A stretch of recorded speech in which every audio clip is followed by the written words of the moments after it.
Well, thank you for inviting me. Let's see if that works. Where do I point to? Where's the... Over there? Okay.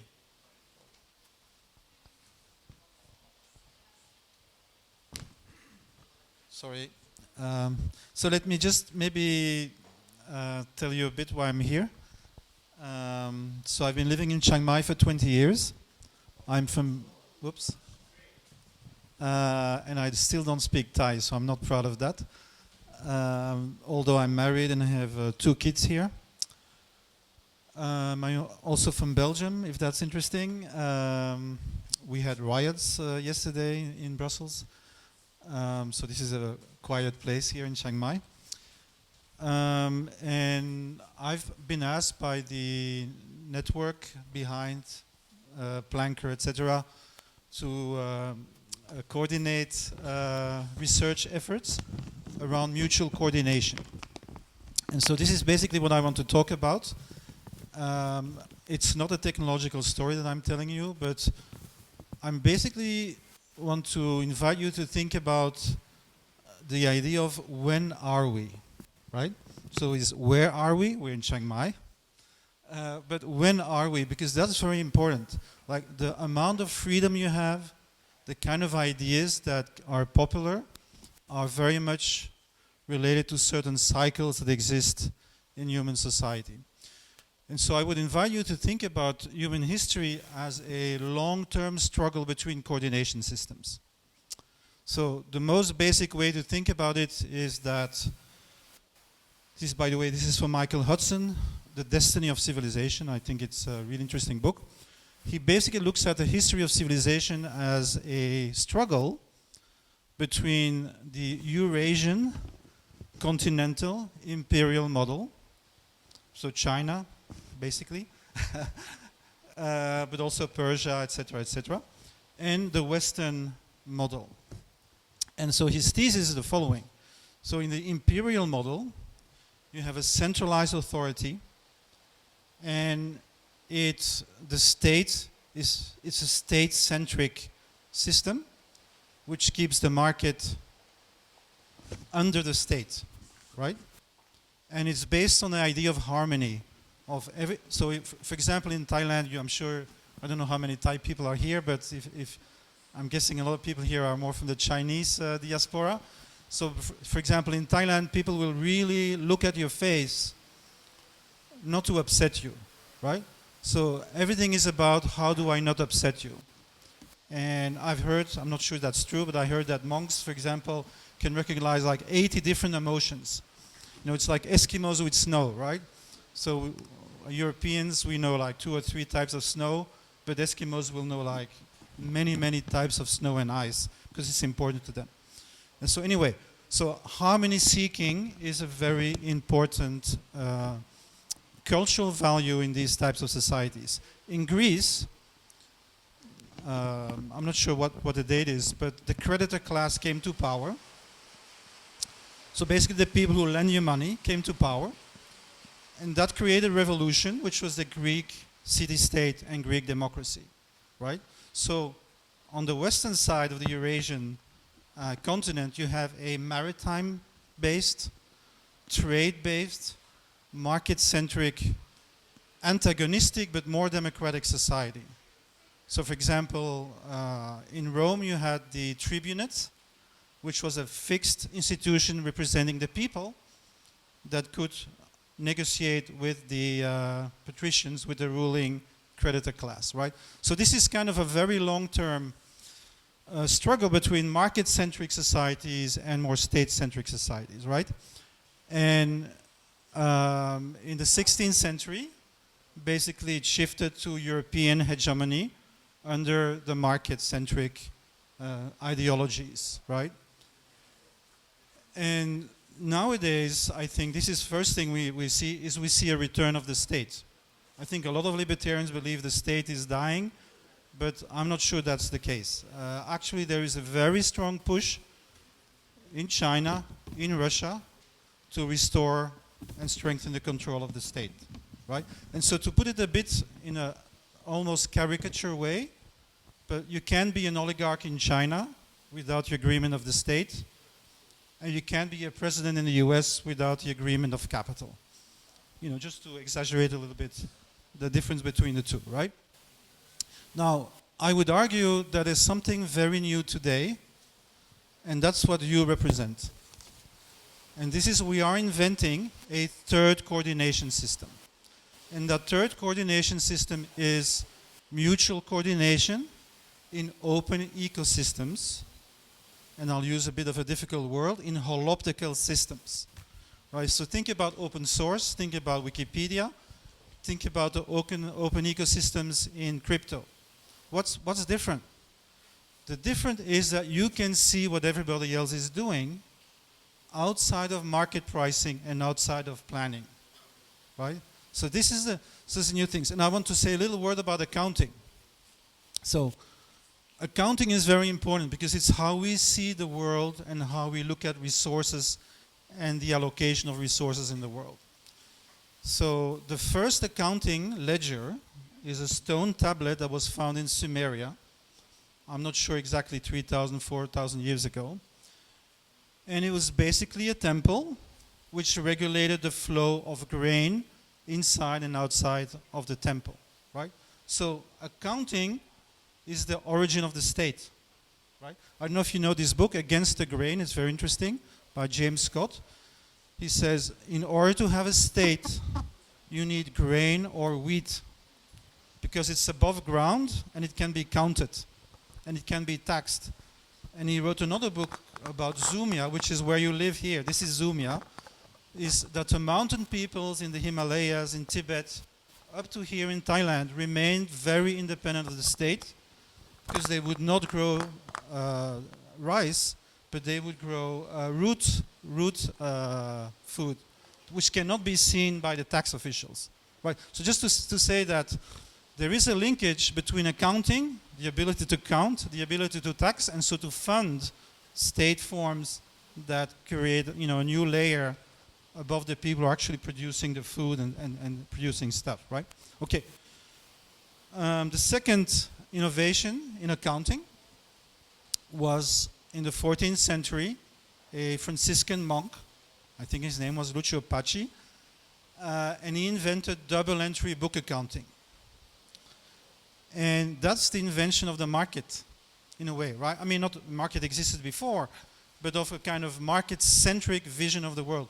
But please note that in double entry book accounting, you have no idea of the ecosystem. The thing you're seeing is, am I getting richer? Is my company making more money? Am I getting more capital, right? So you have no idea of impact. You have no idea of non-monetary contributions. So this kind of accounting, I would say, is a kind of narcissistic accounting, right? That creates competition between closed entities. And this has been a dominant model.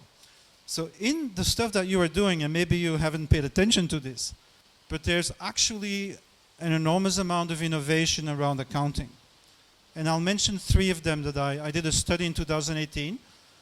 If you're interested, it's called P2P accounting for planetary survival. So,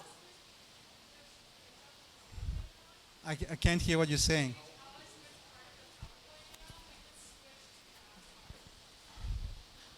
Yeah, I don't know why it's not moving here. But we can switch it for you. Okay, yeah, please. So this is the one I want to say something about this one. Okay, cool. You, right. you let us know when you want to switch. Yeah. Thank you. We'll switch Thank it you. for you. So let me then just finish what I was saying about accounting. So we now have something called contributory accounting. So this comes from the open source communities, and we did a study already 5-6 years ago called P2P value. We studied 300 what we call peer production communities. So in other words, these where people can come in and out and they create a common resource. Open code, design, or open content like Wikipedia. All right, okay, thank you. And 70% of these communities already then had contributory accounting. What it means is that you can recognize people who contribute to the network, but are not creating market value. Right? This is new. There were no systems that could do that. So now you can say, for example, you have a collection of translators. I have friends like that, guerrilla translation. They translate from English to Spanish and vice versa. And they do it for free. So they translate these types of things around the open source. So when they get a contract, let's say 2 people get a contract paid to translate a book. So what they do is everybody knows the number of characters they translate for free. And when somebody makes money, they keep 15% for the second accounting system, right? So you can start actually recognizing the value of people who are not recognized by the market, but actually are creating real value for the community. So that's contributory accounting. Flow accounting. So there is a system called REA, Resources, Events, Agents. It has no double entry, but everything you do is visible in the ecosystem. So any transaction tells you what resource is moving, the event, so I agree with you to exchange something, and the agents, you and me, right? So that means that in this kind of accounting, you have open ecosystemic accounting. Okay, then the third one is thermodynamic accounting. The ability to see flows of matter and energy in real time, right? Because now we have a system which doesn't see the impact it has on the environment. So we are blind to our impact. With, I know I only have 15 minutes, so I'll try to keep it to 20 minutes. Okay, so I just want to tell you these things exist and have been developed in these types of communities. And so here's what I'm saying. We are building the technology for a future that will be, and this is maybe a bit more controversial, but common-centric. So what does it mean? We have the state, which manages resources for everyone, for the public good or the common good, at least in theory. Right? Then we have the market, which allocates scarce goods according to price. And you can look at history as a cyclic and pulsation between extractive periods where the state and the market grow and do their job well. They reach a peak and then they start declining. In the moments of decline, what you see is that people are restoring their commons. So what is a commons? It's a shared resource that is managed by a community according to their own rules. So the mountain flanks in Switzerland, in Austria, and Japan are commons. Open source code is a commons. A co-op is a commons, right? Okay, so this is my argument, is that we are creating the tools to basically manage the global commons. And I use a word for this, the cosmolocalism. So what does it mean? Everything that is heavy is local. And everything that is light is global and shared. So imagine a system where you have more local production closer to where you are. So you probably know this. We spend 2/3 more energy and matter to transport and to making. So localization is something very important, and it's actually already happening. So as you know, the global system is now splitting in two. The technological stack is splitting in two. The supply chains are splitting in two, and the financial system are splitting in two, right? Because people are becoming risk aware. First of all, China and US hegemony, that's very important. This, and of course Ukraine with Russia. But also because resources are becoming more scarce. So there is an increasing struggle to access resources, right? This increases the risk in the global system, and the result is today that we have already had peak globalization a few years ago, and we are now developing two competing systems that are basically the two coalitions behind the Ukraine conflict, right? And more countries in the global south are choosing the Russia-China axis rather than the Western axis. This is the moment we live in. But so this is very important. Both the state and the market compete for scarce resources, whether it's for their nation or for their company. right? And this is very dangerous when we have scarce resources. This leads to war. So the ability to create a common understanding at a global scale, to create global commons that can protect resources and nature is becoming more and more important. So anyway, so what is new today, and I'll close with this because I can't talk too long, but what is new today is that we are inventing non-territorial coordination. This is the key. We didn't have this before. We had local coordination, we had markets and states, but we didn't have open global coordination capacity. It just didn't exist as a technological capacity. And so now this is, I think, what is happening politically. So we have global and centralized versus local. And we have for-profit models and not for-profit models. Please note, I not say non-profit. So non-profit is you cannot make money. Not for-profit means you can make money, but that's not your aim. So the profit that you generate is used for other goals, right? Okay, so the first thing we have is netarchical capitalism. These are the new platforms, Facebook, Uber, Airbnb, that present a peer-to-peer interface, but actually are hyper-centralized internally, right? And they are now the new dominant companies in our capitalist system, right? So I call this somewhat provocatively Proudhonian capitalism. I tell you why. So Marx said money comes from surplus of labor. Proudhon said, no, it comes from our ability to work together. So by working together, we create a surplus. So what are these companies doing? They let us work together, and they tax our cooperation. This is the new business model. This is how you get investment today, not by making things. That made China great, but that's kind of over. Now you make money in this quadrant, right? This is where you get the major investments. Maybe you are more here, right? Distributed capitalism. So this is the crypto world. So for profit, but distributed. Then you have this world, and I did a study on this in the city of Ghent. So these are local commons. This is how people in cities are now organizing themselves to get renewable energy, organic food, and many things that are difficult to get by the market or the state. So we had 50 projects in Ghent in 2008, and in 2016 there were 500.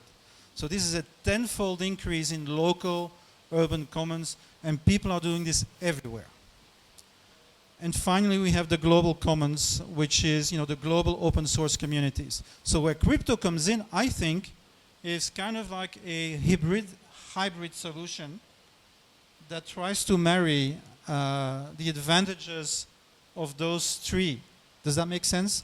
So you're creating global commons because you share a lot of your code is open source. There's a lot of decentralization, localization, but also crypto has succeeded to create an income and an economy for open source production that did not exist before, right? Because what happened before was, and this is a paradox, and so the more communistic your license, the more capitalistic the practice, right? So pure open source licensing allows big companies to come in, and they will use and dominate the open source communities. Okay, so I think probably I said enough. I just want to say a word about network states and digital nomads to end. So network state is kind of the idea that these types of communities are creating their own institutions, right? So you have market institutions, state institutions, but we are building something different. We are building non-territorial institutions, and it will be interesting to see how we interact at the global level. And okay, digital nomads. I want to say a word about digital nomads. I think the one danger that the crypto world represents is digital selfism, right? So the idea, okay, the world goes to crap, but we will survive because we are building all these tools so that we can travel around. And when there's a riot in Brussels, I can go to Chiang Mai. And when when this country implodes, we can move around, right? I think it's to think that way, but it's also a very dangerous way. I think in the end, dominant if it doesn't have the care for the whole population, right? And of course, I see a lot of good signs, like the fact that Ethereum moved towards proof of stake, right, which shows an ecological motivation, and then the public goods work shows that there is a motivation within Ethereum to do more than just working for the exodus of the digital few. And so I would urge you, you probably know that there are sociologists saying we have the nowheres and the somewheres, right? So this is the struggle of the day. At the end of the Roman Empire, you had the Romans, the pagans and the Christians. In the Reformation, we had the Catholics and the Reformation. Now it's the culture war. This is the civil war, a global civil war that pits the cognitive class against the physical class. And the biggest danger is that this split continues. And so the nowheres, What do you mean by the cognitive class? as educated people who can move around, work on their computers, and can liberate themselves from the constraints of place, while uneducated people are bound to place. They cannot escape. So they are more anti-neoliberal, they're more anti-global trade. They want to return to the nation. This is right-wing populism. So the working class is now voting to the right. And the urbanites are voting for progressive parties. And this is a very dangerous development. And so the nowheres, this is us. Yeah, people who can go anywhere. I would suggest we become everywheres.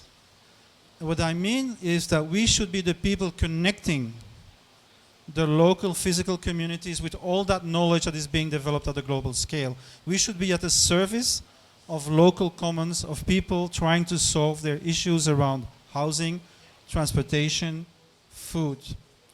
And I think I see a lot of signs that this is happening, but I just want to stress that this is, I think, what you should be thinking about. And I know that in the documents of your groups, you actually write about the connection with the local community. So I think, I'm not criticizing from the outside, but I think this is very important. That you don't become a hated elite, right? This is very important. Yeah, thank you.